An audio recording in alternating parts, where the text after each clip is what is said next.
tribute to the lives of the courageous men and women who gave their tomorrows so that we may have today.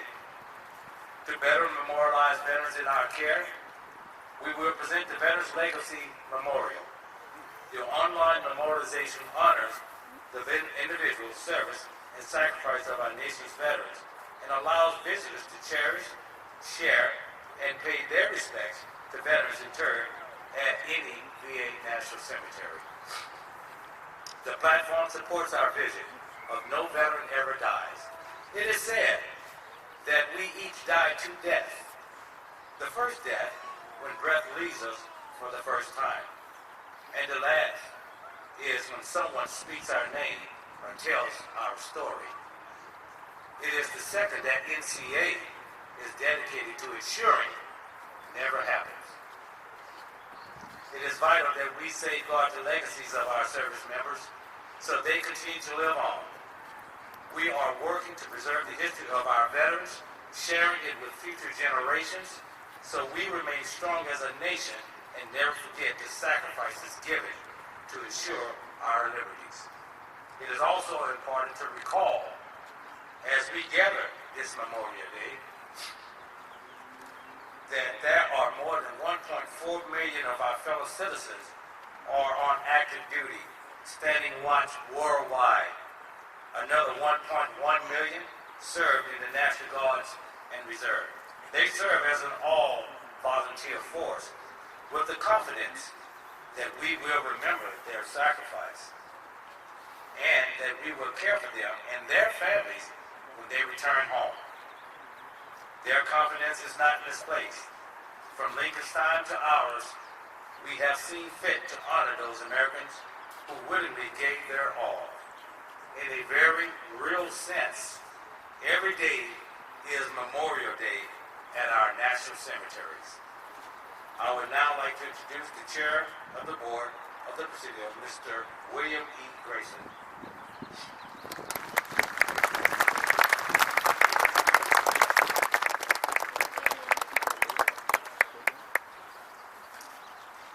Good afternoon and welcome everybody, and thank you, Kenneth, for those very moving words. It's my great honor as the chair of the Presidio Trust to welcome all of you, the veterans, the families, the distinguished guests. It is a real honor for me to be here and to thank you for all that you've done for our country. I also want to thank Mayor London Reed for her very nice remarks and introducing Speaker Nancy Pelosi. Thank you, Madam Speaker. It's always a pleasure to have you here. And David Chu as well. I also want to recognize and thank our San Francisco Police Chief, William Scott, our San Francisco Fire Department Chief, Janine Nicholson, our U.S. Park Police Chief, Noreen Shermer, and our Consul General of Korea, Park Jun-young. Thank you all for being here.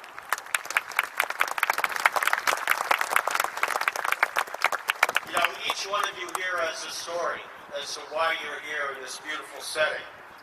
You may be a veteran, you may be a family member of one, you may have served yourself, you have an affinity for this special place, as do I. And as a native San Franciscan, growing up in the city, I certainly have my connection to this beautiful place, which is long and deep. I've been coming to this ceremony and to the Presidio since I was a little boy. My father, E.C. Grayson, who is here, and my mother, Jean Grayson, he was a Korean War veteran. He was a naval reservist and a businessman in San Francisco. He went on to become the Assistant Secretary of the Navy. But as little kids, after church, we would come to the Presidio, we'd go to the Officers Club, and my favorite memory of those days are the most amazing blueberry waffles served in the Officers Club.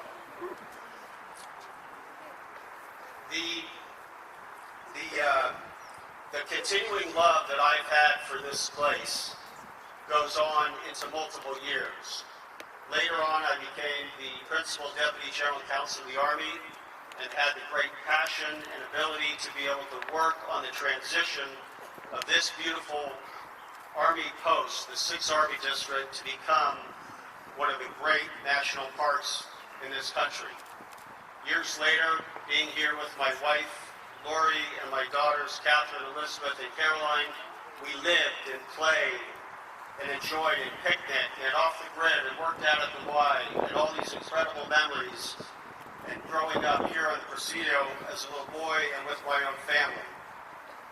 And it's fabulous for me to be able to continue to watch the beauty of this park unfold.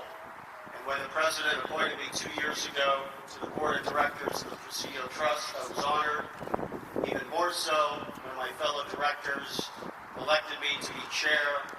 And the Presidio Trust does an amazing job as stewards of this beautiful place.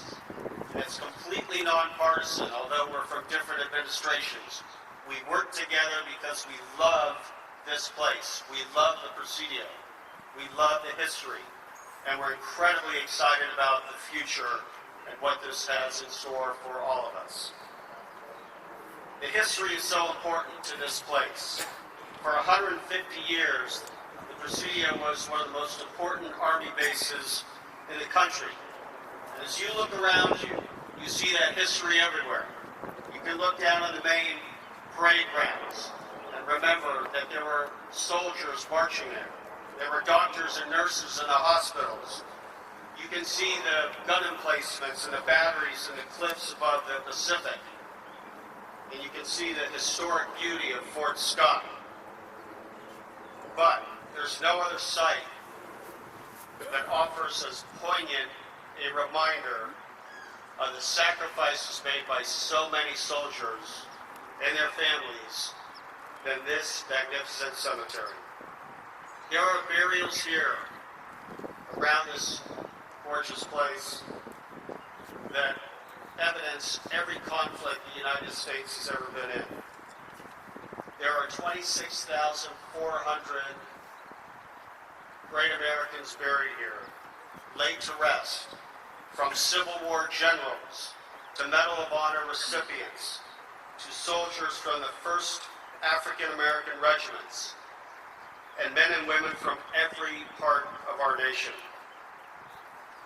If it's your first visit to a military cemetery, I hope you'll take the time today and walk around these incredible headstones. You'll get an amazing, rich glimpse into history. And I hope that you'll pay your respects to all those who have fought and died for our country. I also encourage you to look around after the ceremony and talk to one of the many veterans who are here today. Ask them how they served our country, what it meant to them, what it meant to their families. And I think you'll come away with something really important. And it may bring to life one of the most important mottos any American can have, and that is duty, honor, country. Thank you. God bless all of you, and God bless the United States of America.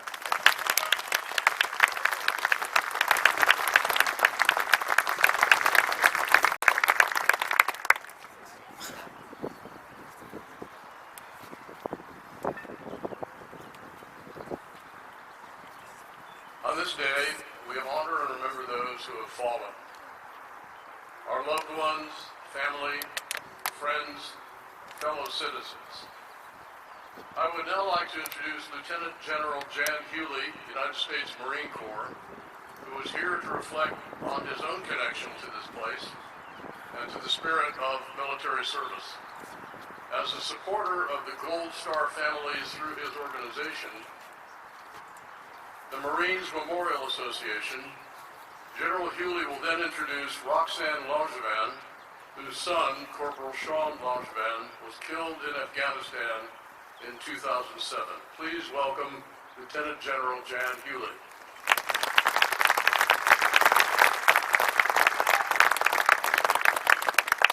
Thank you very much, Phil, for that introduction. Thank all of you for coming, and thanks for allowing me to be with you today. And I would also like to pass my recognition and thanks to all of those who worked so hard to put this on. How about a round of applause for everyone that worked? A lot of hard work. I was honored to serve for 37 years on active duty in the the United States Marines. But my career really started with my father, who was a career enlisted man, 30 years. He fought in 3 wars, and he retired the same time I came in. But in 1964, Sergeant Major George Hewley was assigned to San Francisco. We lived on the Presidio, right about 2 miles from here.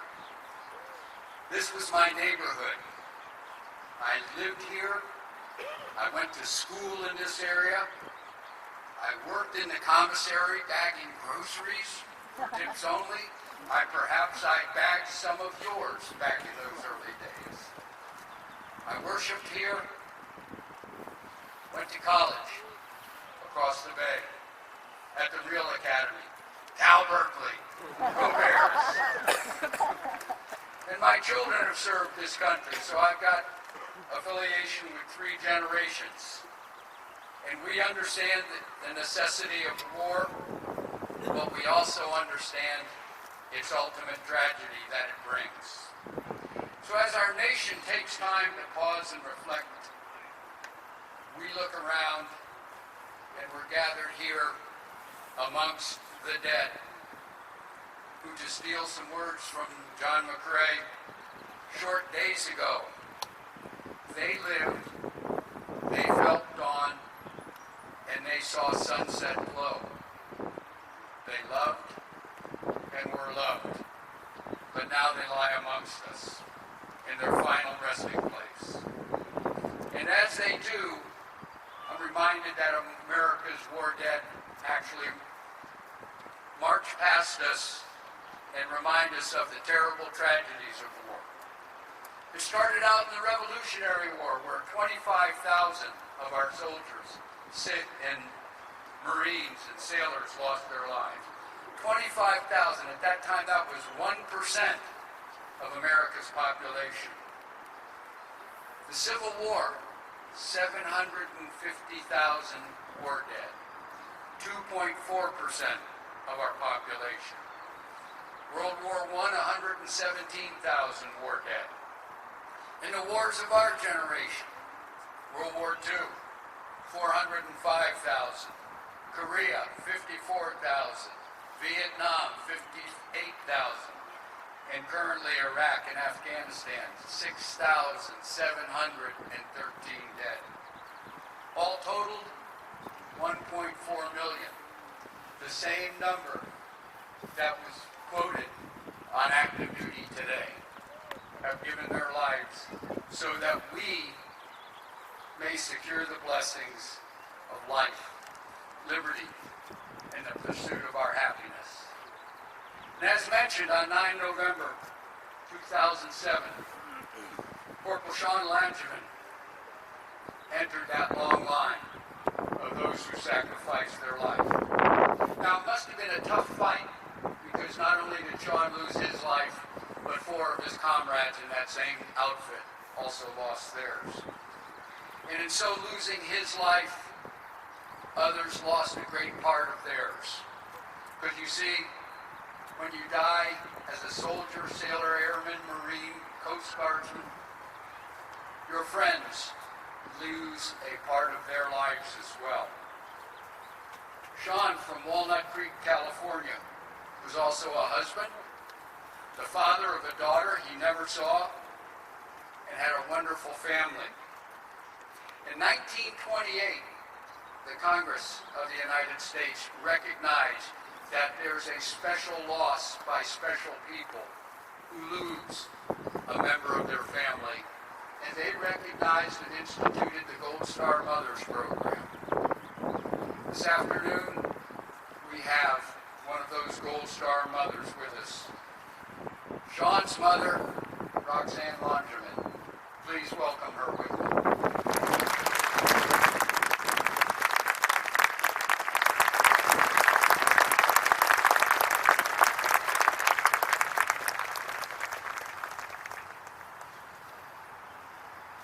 Good morning.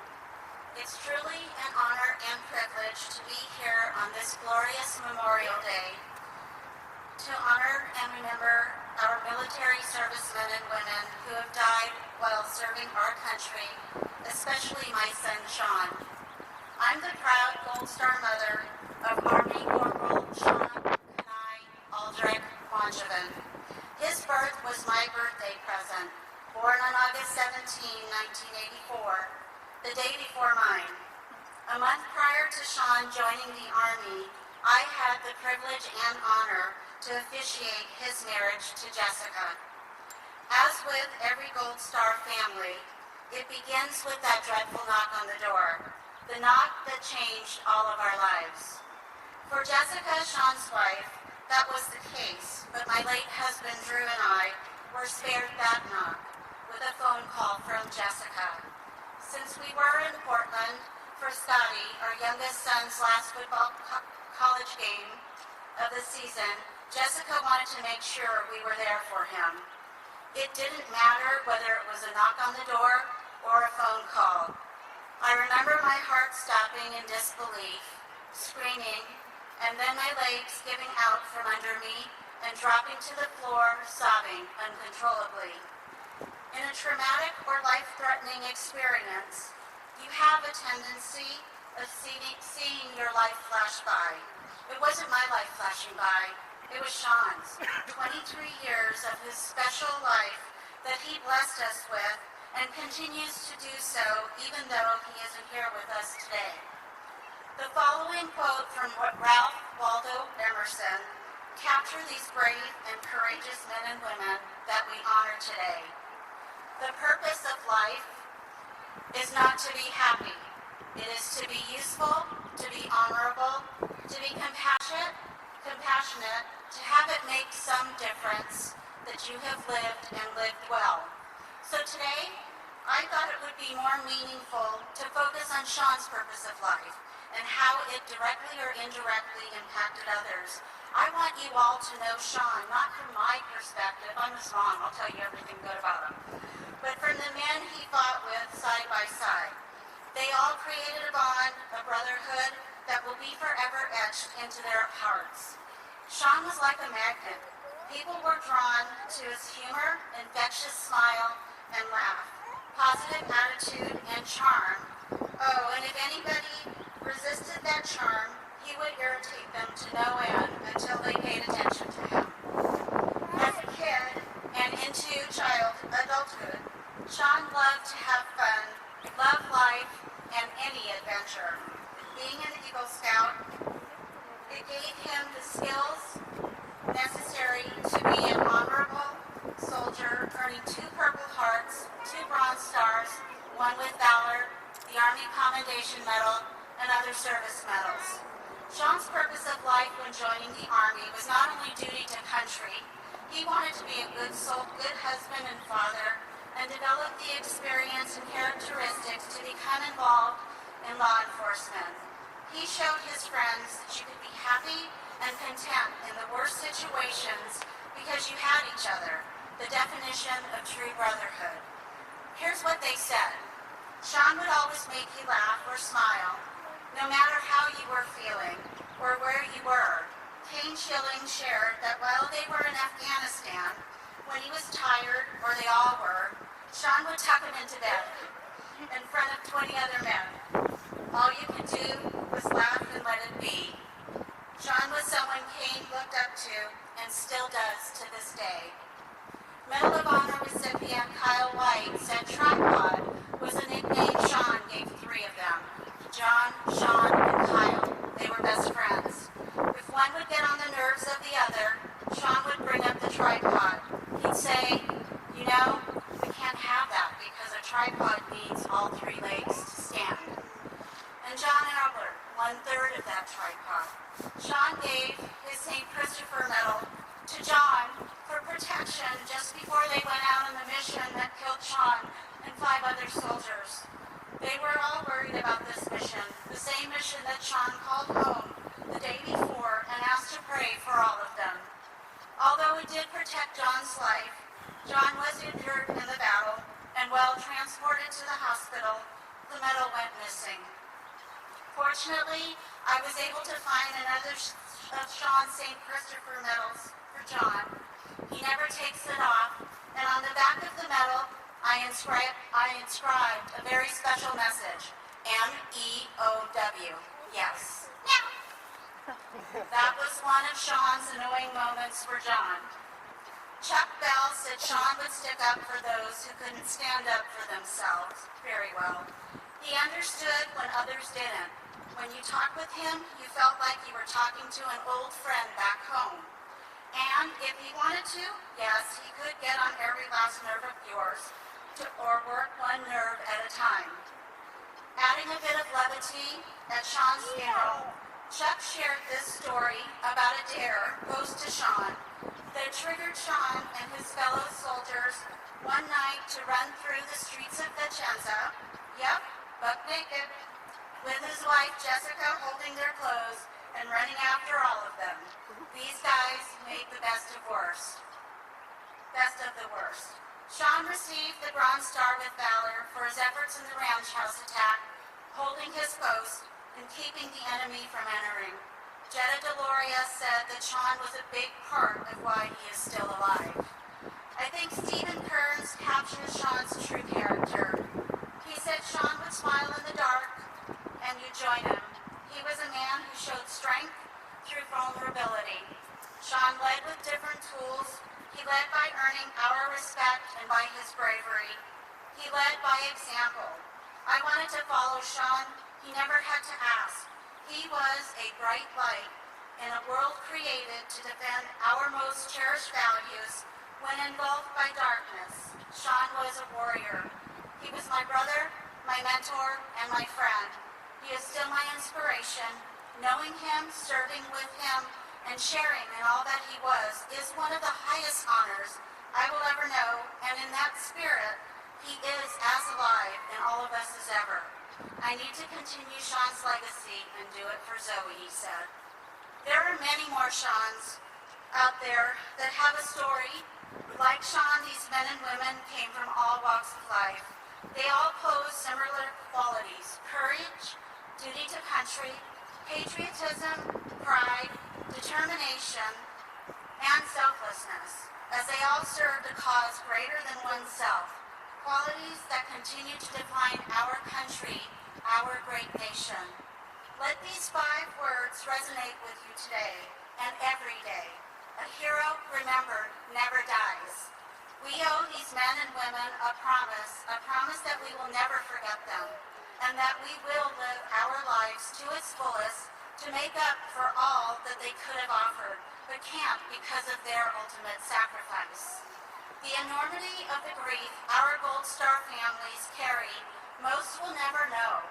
Zoe, Sean's daughter, born 3 months after his death, will never have that first-hand experience of her daddy's love for family, life, his country, and God.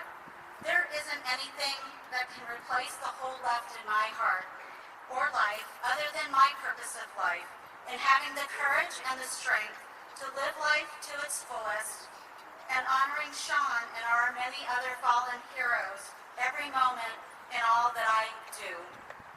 The legacy of heroes is the memory of a great name and the inheritance of a great example. Today, there are 4 little ones named after Sean, including my great niece, Sienna, who carries Sean within her name. Sean was an extraordinary young man with an old soul, honorable, compassionate, and made a difference. That's definitely a gift from God, not from Mom or Dad. Sean Kanai Aldrich Langevin, even in your short 23 years with us, you lived and you lived well, as evidenced by how you impacted the lives of those you have touched. You have made your mama, family, and friends so very proud. On behalf of the Langevin family, Scott, Jessica, Zoe, and myself, thank you for honoring our fallen heroes, and God bless America, and especially our freedoms.